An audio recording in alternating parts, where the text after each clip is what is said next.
देखिए, जब भी यूपी में चुनाव होता है, धर्म और जाति की पॉलिटिक्स होती है, इससे कोई इनकार नहीं कर सकता है।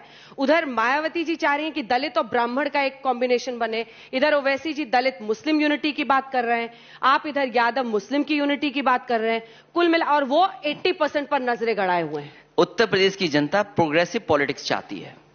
उत्तर प्रदेश की जनता इंक्लूसिव पॉलिटिक्स चाहती है। उत्तर प्रदेश की जनता देख रही है कि भारतीय जनता पार्टी का हर वादा जुमला निकला।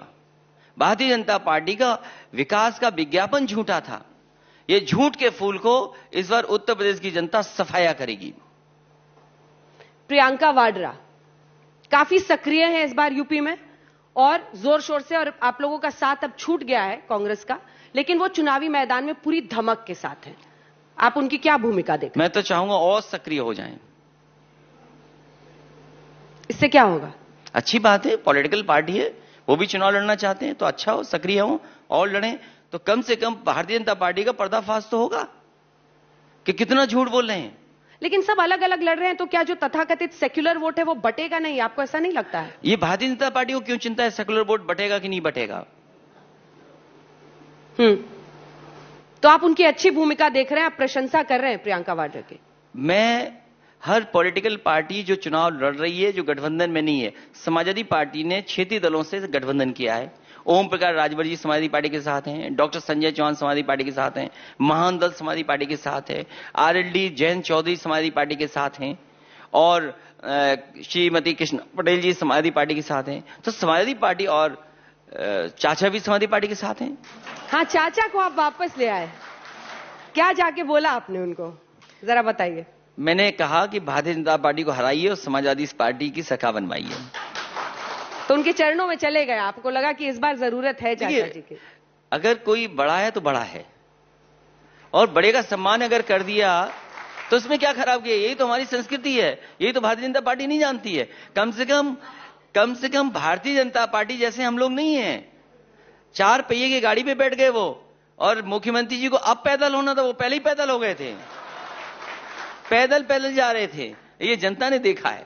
ओपी राजभर का भी आप नाम ले रहे थे सर, और कल वो बीजेपी के उपाध्यक्ष से मिल गए, तो वो तो सीरियल धोखा दे रहे हैं। ओवैसी जी को भी धोखा दे दिया, आपके पास आ गए। ये जो प्रदेश का एक उपाध्यक्ष हैं, इनको दर दर भटकने के लिए छोड़ा हुआ है भारतीय जनता पार्टी ने, कि जैसे ही 10 बजे लोग सो जाएं तो हर नेता के यहां केवल कंफ्यूजन फैलाने के लिए जाएं। मैं सभी से कहूंगा, जितने भी हमारे सहयोगी दल हैं, एक सदस्यता का फॉर्म रखें। जैसे ही भारतीय जनता पार्टी का कोई उनके पास आए, उन्हें तुरंत अपने पार्टी का सदस्य बना दो, और इस बार अगर रात में आए कहीं तो पकड़ करके सदस्य बना दो इसको। तो आप कह रहे हैं उपाध्यक्ष को सदस्य बना ले राजभर? हाँ, अपने दल का, जिस दल को तोड़ने जाएं, जिस दल से बातचीत करने जाएं, उस दल के नेता से हमारी अपील है कि उन्हें बैठा करके उन्हें अपनी पार्टी का सदस्य बना दो। प्रियंका वाड्रा गांधी ने एक पहल की है, 40% सीट्स वो महिला कैंडिडेट्स को दे रही हैं, उम्मीदवारों को। बीजेपी कह रही है हम सेल्फ हेल्प सेंटर्स के लिए कर रहे हैं। आपका क्या रोड मैप है? क्योंकि महिला वोटर बंगाल, उड़ीसा, बिहार के चुनाव में एक बहुत बड़े फैक्टर के रूप में उभरी है। समाजवादी पार्टी की सरकार में उत्तर प्रदेश की गरीब माताओं बहनों के लिए समाजवादी पेंशन थी, जो 500 रुपया महीना मिलती थी, 6000 रुपए साल की थी।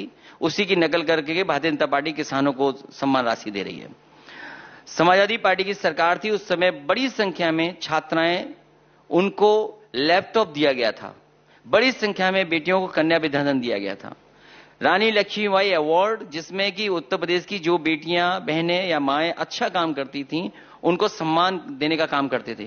यही 1090 पावर वुमेन लाइन जो उत्तर प्रदेश में लखनऊ में बनी है, इसके माध्यम से लाखों लाख बहनों को मदद करने का काम मिला था और मदद हुई थी उसके माध्यम से।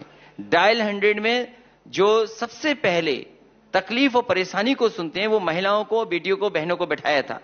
यही नहीं, एडमिशन से लेकर के, पढ़ाई से लेकर के, फीस से लेकर के समाजवादी पार्टी ने बड़े पैमाने पर काम किए थे। आने वाले समय में समाजवादी पार्टी का मैनिफेस्टो आ रहा है। आदि आबादी के सम्मान के लिए, आदि आबादी की शिक्षा के लिए, आदि आबादी के रोजगार के लिए और स्वास्थ्य के लिए कोई भी बड़े काम करने पड़ेंगे, वो समाजी सरकार में किया जाएगा। अखिलेश यादव जी, चुनाव प्रचार पर, कैंपेन पर अब कर्फ्यू लग गया है 15 जनवरी तक, और आप कह रहे हैं कि इससे बीजेपी को फायदा होगा।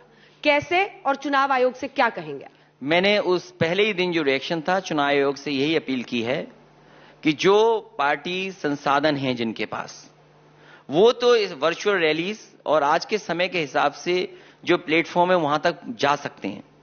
वहीं चुनाव आयोग ये भी करे कि सभी पॉलिटिकल पार्टीज को, चाहे वो सरकारी चैनल हो चाहे वो प्राइवेट चैनल हो, सभी को बराबर का स्पेस दिया जाए, बराबर का टाइम मिले। और साथ ही साथ समाजवादी पार्टी को मुकाबला करने में दिक्कत नहीं है। आज भी मैं देखता हूं सबसे ज्यादा व्यू अगर किसी पार्टी के लीडर्स के हैं तो समाजवादी पार्टी के हैं। अभी हम देख रहे थे माननीय मुख्यमंत्री जी का कोई भाषण ही नहीं सुन रहा था, मामूली और लोग सुन रहे थे। आप योगी जी के इंटरव्यूज खूब देख रहे हैं। समाजवादी पार्टी का कार्यक्रम तो न जाने कितने लोग देखते हैं, हजारों की संख्या में। तो हम इक्विप्ड हैं, हमारे जो नौजवान हैं वो समझदार हैं। और समाजवादी पार्टी ने इसी उत्तर प्रदेश में 20 लाख लैपटॉप बांट करके दिखाए और सबसे बेहतरीन टेक्नोलॉजी का डायल 100 दिया। सवाल यह है कि इलेक्शन कमीशन उन दलों के बारे में सोचे जो दल क्षेत्रीय हैं। मान लीजिए ओम प्रकाश राजभर जी का दल है, डॉक्टर संजय चौहान जी का दल है, अपना दल है, आदरणीय श्रीमती कृष्णा पटेल जी हैं, आरएलडी है, और ये जो क्षेत्रीय दल हैं इनको स्पेस कब दिया जाएगा, इनकी मदद कौन करेगा? हम तो आपसे 1 घंटा बात कर ले रहे हैं, डॉक्टर संजय चौहान कब बात करेंगे 1 घंटा आपसे? ये सवाल है। तो वो जनता के बीच में कैसे जाएंगे, ये बड़ा सवाल है। इस पे इलेक्शन कमीशन सोचे कि क्षेत्रीय दल जो हैं, जो अभी नए नए दल हैं, उनकी बात जनता तक कैसे पहुंचे। ये लेकिन फेयर प्लेइंग ग्राउंड कैसे बन सकता है? क्योंकि आप जिन दलों की आप बात कर रहे हैं, जिम्मेदारी है। हम तो सुझाव ही दे सकते हैं और लोकतंत्र मजबूत तभी होगा जब ये क्षेत्रीय दल भी अपनी बात रख सकेंगे। क्योंकि ये सभी क्षेत्रीय दल चाहते हैं जाति जनगणना हो। अब जाति जनगणना की बात ही नहीं पहुंचेगी, क्योंकि हर जाति उत्तर प्रदेश की चाहती है कि जाति जनगणना होकर के कम से कम पता लगे कि उनकी आबादी में संख्या क्या है। लेकिन बीजेपी को एज है। आपने कहा कि बीजेपी हावी है, आप खुद ही कह रहे हैं कि डिजिटल बीजेपी झूठ फैलाने में हावी है, समाजवादी पार्टी झूठ को पकड़ने में हावी हो गई है। तो तब तो आप ही एज ले जाएंगे ना, ज्यादा व्यूज आपके हैं, खूब रिट्वीट भी होते हैं आपके। वो तो इसलिए क्योंकि समाजवादी पार्टी नौजवानों की पार्टी है, इसीलिए मैंने कहा नई सपा है, नई हवा है। आज टेक्नोलॉजी का जमाना है। हमारे बाबा मुख्यमंत्री आज तक डायल 100 में नहीं गए। वर्ल्ड का जो बेस्ट रिस्पॉन्स सिस्टम है पुलिस का, उसको देख करके उत्तर प्रदेश की जनता की मदद करे पुलिस, उसके लिए डायल 100 लाया गया था। उस समय के जो अच्छे आईपीएस ऑफिसर्स थे, उनकी टीम को मैंने लगाया था। वो जाकर के यहां से न्यूयॉर्क की एनवाईपीडी पुलिस को देख करके आए थे, उनका हेडक्वार्टर कैसा है, वो उनका रिस्पॉन्स कैसा है। उसके बाद ह्यूस्टन की पुलिस को देख करके आए कि वहां की पुलिस का रिस्पॉन्स सिस्टम कैसा है। वो फिर सिंगापुर गए, वहां का पुलिस का कंट्रोल सिस्टम कैसा है। उन तीनों को स्टडी कर करके प्रोफेसर वेंकट को एडवाइजर टू गवर्नमेंट लगा करके ये सबसे बेहतरीन डायल 100 चालू किया उत्तर प्रदेश में। हमारे बाबू मुखर्जी जी ने केवल एक काम किया, डायल 100 का नाम बदल दिया, डायल 112 कर दिया। क्या बड़ा काम किया इन्होंने। तो टेक्नोलॉजी को कैसे इंट्रोड्यूस करें, लॉ एंड ऑर्डर कैसे बेहतर हो, पुलिस सिस्टम को कैसे बेहतर मौका मिले, वो